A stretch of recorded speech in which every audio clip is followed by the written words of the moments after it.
Boa tarde a todos. Certo? Meu nome é Marconi, sou aluno do programa de pós-graduação em Física da Universidade Federal de Alagoas. Este trabalho é intitulado Estudo da Influência da Interação Elétron-Elétron, que apresenta um decaimento exponencial com a distância, certo? Este trabalho está em andamento sobre a orientação do professor Francisco Fidelis. Bom, aqui eu tenho um pequeno roteiro da nossa apresentação, certo? Vamos falar sobre os objetivos, uma pequena introdução do nosso sistema, é o desenvolvimento, como a modelagem e solução numérica, alguns resultados obtidos até então, certo? E as conclusões. Bom, o objetivo geral é fazer o estudo da interação elétron-elétron em uma rede unidimensional no qual a interação entre as partículas decai exponencialmente com a distância, certo? Então, a gente vai fazer isso com a influência de um agente externo, no caso um campo diferente de zero, e sem a influência de um agente externo, no caso campo igual a zero. Então, uma pequena introdução, a gente vai vamos considerar dois elétrons distinguíveis por spin, certo? Então, em uma rede unidimensional, essa rede tem defeitos estruturais, pode ter uma geometria deformada, por exemplo, que com isso vai gerar, certo, um termo de Hoppen aleatório. Então, o nosso objetivo também, como foi mostrado, é incluir o campo, ele vai ser incluído no sistema paralelamente à nossa rede, certo? O nosso termo de Hoppen vai ter correlação, vamos mostrar um pouco mais adiante como vai ser feito isso, e o termo de interação entre os elétrons vai ter um decaimento exponencial. Bom, aqui está o nosso Hamiltoniano do sistema, um Hamiltoniano para dois elétrons em uma rede unidimensional, certo? Onde o primeiro termo desse Hamiltoniano representa o termo de Hoppen dos elétrons no sítio N para o sítio M para primeiros vizinhos, como dado por esse somatório. O segundo termo desse Hamiltoniano é o termo que representa a interação entre os elétrons, certo? Quando os elétrons estão em uma dada distância, que é dado por esse módulo de N-M, certo? Que onde o custo colombiano dessa interação é aproximadamente 1 exponencial. E o terceiro termo é o termo de energia cinética, de energia potencial, de energia potencial, que é a energia que o elétron tem quando ele está no sítio N, certo? Que neste modelo vamos considerar como sendo zero. E também tem o nosso termo de campo elétrico. Vamos construir o nosso termo de Hoppen aleatório.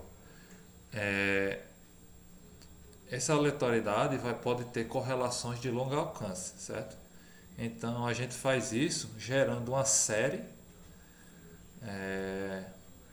de números definidos por essa equação, certo? Onde A pequeno, a série é aleatória, quando A grande, temos correlação. Então, depois que a gente gera essa série, certo? A gente gera essa série, a gente vai normalizá-la fazendo o quê? A gente vai calcular a média desses números aleatórios e vamos pegar esses números, subtrair da sua média e dividi-la pelo seu desvio, no caso fazendo uma normalização desse número, dessa série, certo?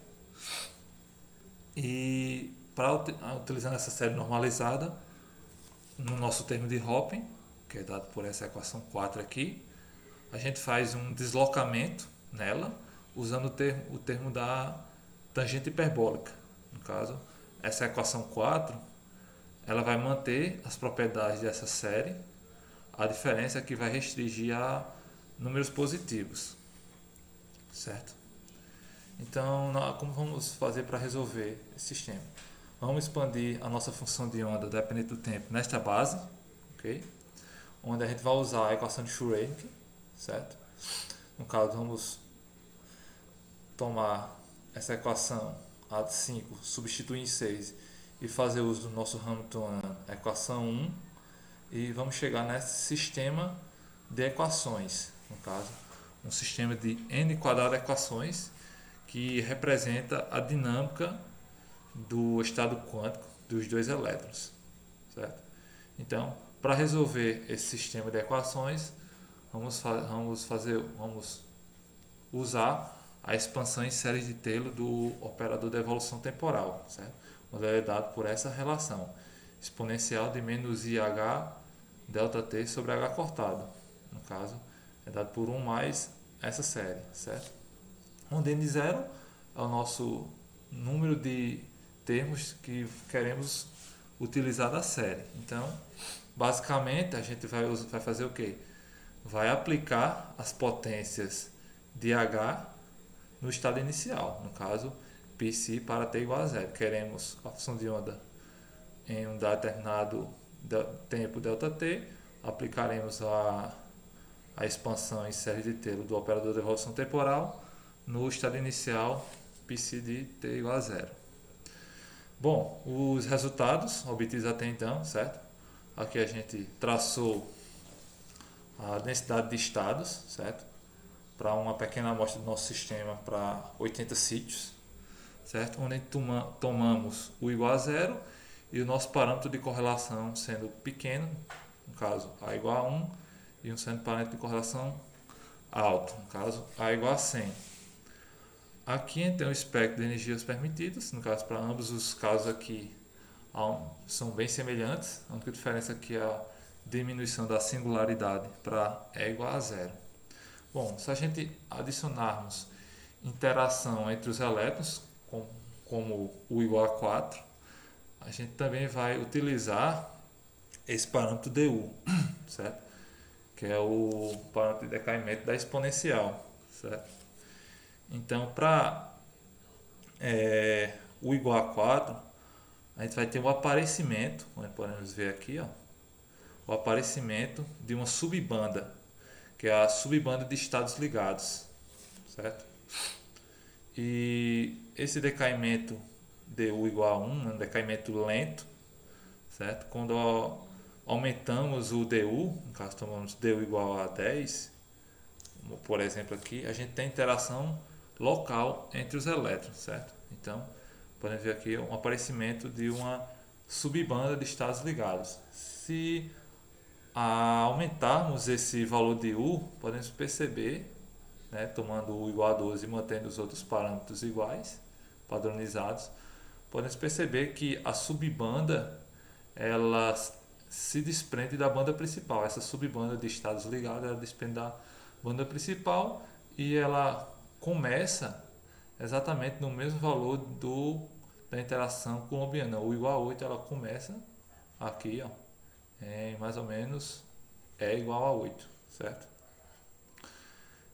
Quando a gente aumenta novamente esse valor de U, como U igual a 12,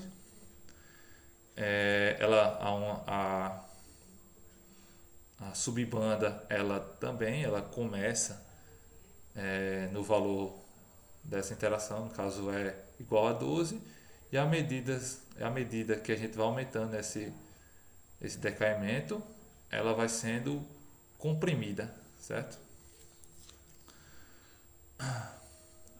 Bom, agora a gente vai ligar o campo. Então, sabendo que à medida que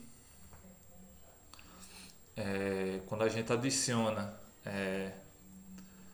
campo elétrico em uma rede com elétrons, esses elétrons têm uma trajetória oscilatória, no caso. Eles ficam dinamicamente localizados, certo? Então, a gente calculou aqui a posição média desses elétrons em função da sua frequência de oscilação. Então, para U igual a zero, os elétrons não estão se vendo.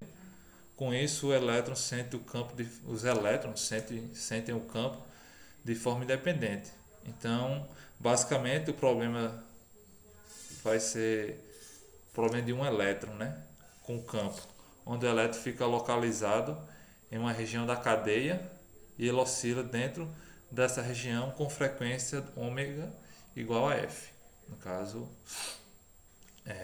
aqui para F igual a 0,25, tem um pico de oscilação no mesmo valor do campo, no caso ômega igual a 0,25. Para U igual a 4, é onde a banda de estados ligados, aquela bandinha que ele mostrou, ela começa a se desacoplar da banda de estados não ligados, aí você tem um dobramento da frequência, tem um dobramento de uma frequência aqui, no caso tem um modo de oscilação para ômega igual ao valor do campo e um modo de oscilação dominante mais aqui para ômega igual a 2 vezes o valor do campo. Então, aí à medida que vamos aumentando novamente o valor de U, no caso tomando U igual a 8 e U igual a 12, certo? Aí esse dobramento de frequência do campo, ele se mantém, certo? Aí só que com ele é uma reamplitude da oscilação da frequência para o dobro do campo, certo? Se tomar aqui um DU pequeno, certo?